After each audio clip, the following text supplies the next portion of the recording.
Hello, my friends, and welcome back. Thank you very much for being with me again today. This might be I hope it is my last video that I will make on Alexei Navalny and his death and whatever else.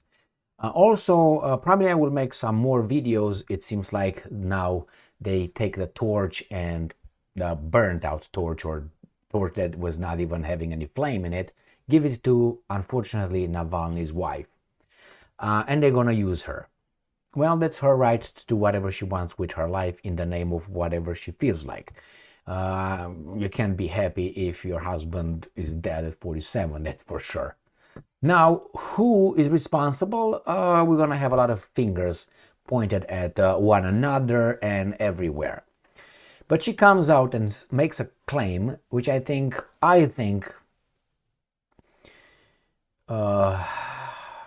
is not based on evidence.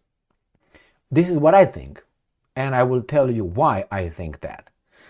He died in a Russian colony, in a Russian prison. That means they say the Russians killed him. The Russians have the body, the family doesn't have the body. Family's coroner or whatever did not see the body. It's only the guys that were implicated if it was a crime, know what happened over there. Now she comes and makes this statement that I think is just, why don't you wait? There's no way for you to know that. That's the first one. And the second one, well, the Russians are not good at it. They've proven over and over and over again. They're not good at poisoning people with Novichok. All right, let me show you. The New York Post. This is from today, the 19th of February 2024. Alexei Navalny's widow claims he was killed by Novichok, vows to continue his work. All right, he says Russian opposition leader Alexei Navalny's widow accused President Putin regime of poisoning her husband and with the nerve agent Novichok, and then barring the family from seeing his body to allow traces of the deadly chemical to disappear from his system. That is an assumption. I think I am God. That's an assumption. Maybe I believe, but evidence shows on the contrary. Correct? Correct. So these assumptions, you can make a claim, but people like me can ask questions. Like, for instance, how do you know that? There's no way for you to know that. 100%. That's what you think about it. That's true. And I understand your grief and pain.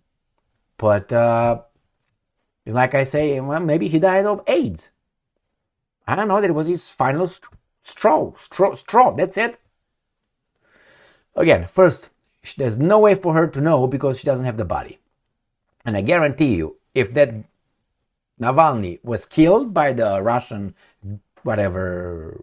authorities, the secret will not come out in 1 day and a half. Okay, he died on Friday. Now is Monday. There's no way for these guys to find out what happened. Do you think in 1 day and a half, 2 days and a little bit, someone said, yeah, it was Novichok? I don't think so. Those guys who would say that would be dead. All of them. They're not going to be like, if someone says something, how many people might know? 10? 15? 3? All those guys will be gone. They will not be interviewed and interrogated. No, gone. They know that. That's the way it works in real life. But anyway, so that's my first point. She just says something without knowing, very dangerous. But whatever, I understand her. The problem is she's used by the same guys who actually could be responsible for certain things. All right, that's the first one. The second one is the Russians are not good at poisoning people. They show this over and over again. Do you remember, supposedly, it was highly likely that those guys in London were poisoned by the Russians with Novichok. Okay? Highly likely. That means not proven. Bye-bye, see you never. So they tried like 2 times in London. Then they tried on Navalny the first time or something. Now they tried on Budanov's wife, and all these guys somehow survived. Can you look on Wikipedia and figure out how much of that agent you need to kick the bucket? You don't need like a gallon. Let me rest a little bit. Oh, man, that's a lot. Or they don't need that. You do not need that. Go and check it out, my friends. And to tell me that the quantity, the little quantity that was used, if it was used, was not a little, like deadly? How come? I mean, it's, my God. If a drop, it was a little piece of a drop, how in the hell? No, I don't believe this. So this is the second point. These attempted things that people survive to tell the story and then accuse the secret services or killing services of a country. You know, why don't you read a few books on Mossad? They're telling you. They're not shy about it. Don't read about CIA, because CIA never gets involved in this kind of thing. Never, ever, never, ever, ever. Never. Because they're not like in the same job. No. We are different. We are exceptional. It's like lawyers. No. A lawyer from Germany is different than a lawyer from France. You know, no. Their jobs are different. You can say, well, corrupt lawyers and what these guys are doing. How should I put it, man? It's so ABC 1, 2, 3. These guys in charge of security and defending their countries behind the scenes, they are allowed to do everything they can to defend the country. Everything. Do you understand that? And then deny. All these things. Do you think that if, let's say, there is an imminent danger, a certain person in another country, and the Americans, let's say, would not do anything about it? They won't blow that guy up in a second and say, we did it because we fight terrorism. He was a terrorist. We're going to do it. Okay, well, what's that? Novichok? What's the difference? What's the difference? The difference is because Navalny was the good guy, and the terrorists that they say, not we, that they say they're terrorists, that's true. They're bad guys. So they determine for us who's good and who's bad. Now, okay, we can determine for us, but for, let's say, from some people in Russian government, I don't think Navalny was a good person. For them, obviously he was good, right? And they are bad, but from their perspective, he was bad. I'm not justifying anything if you're thinking of that. I'm just saying that you don't say things, accusations like this, because are irresponsible. You don't have evidence. But I'm used with this kind of childish, infantile, that's my favorite word, infantile behavior coming from adults in the United States of America. Yeah, in our country. And supposedly they are in charge of us somehow. So if someone will come to you and tell you that you did that blah, blah, blah, blah, blah, without any evidence, what would be your first question? How do you know that? Fuck you, bye-bye. But here people are taken seriously.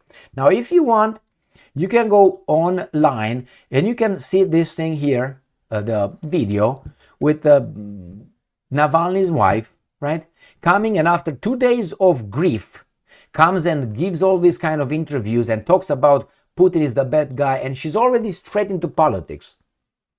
I mean, I lost people that I loved.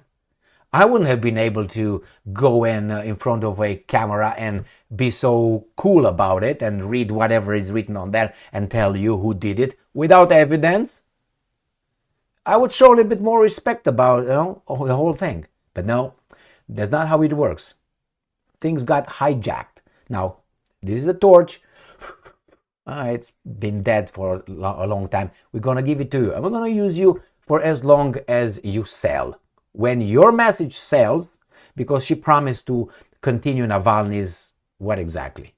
Are you going to go to Russia's prison? Is that what you're going to continue? And you see all this very much concern coming from the West. How do you call it? Calling Russian ambassadors and talking to them and summoning them and this and that and putting this and He's a Russian citizen after all. Imagine Russia would do the same thing about Trump. What you guys are doing to Trump. You immediately will call it's an interference in internal affairs. But here, that's too strange. That makes you say something like, hey, this guy was this guy's boy. Why would the Russians want an American guy, a Russian guy on American payroll to take over Russia? Why would you want that? Oh, because we're told we are the good.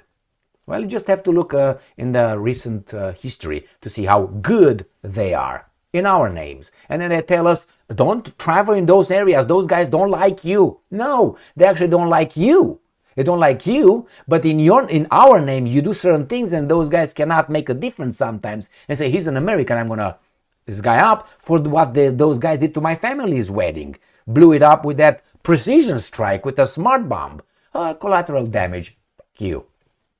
What do you think those people who have relatives dying over there, let's say in Afghanistan or in Iraq, who are blown up in collateral damage? What do you think those guys would do? I tell you what I would do. I would always wait for the opportunity to embrace the killers of my family. Always, until I would die. And I would go pretty far to go and embrace them and give them a kiss with Novichok on my lips, my tongue. My friends, too many things. I think it's beneath this thing here. I think it's beneath what. But hey, that's her life. She can do whatever she wants. But I also have the right to analyze that. I think it's beneath. It's ugly that she came out. Now again, if I'm coming from a certain culture and she comes from the kind of the same culture, we are from the Eastern Europe. Look over there. If you are about to analyze, you see that? Now I'm not expecting her to be like unkept or anything like that, which her hair seems to. But look over there. What's that? You're so concerned with your appearance now? You should be full of grief. I've been through things like this. And I even care if my teeth were brushed or not. But hey, that's me. Maybe I'm a retard. And she's a strong woman. Good for her. Keep going and see what's going to happen.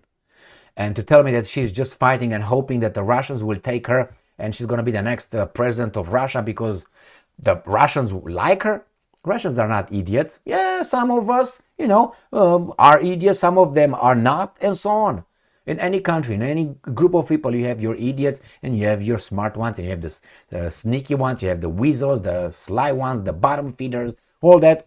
In any group, any country, any nation, any tribe, any group, except one. You know that one? Yeah, that one. All right, my friends. I don't believe that's what happened because there's no evidence to support that claim.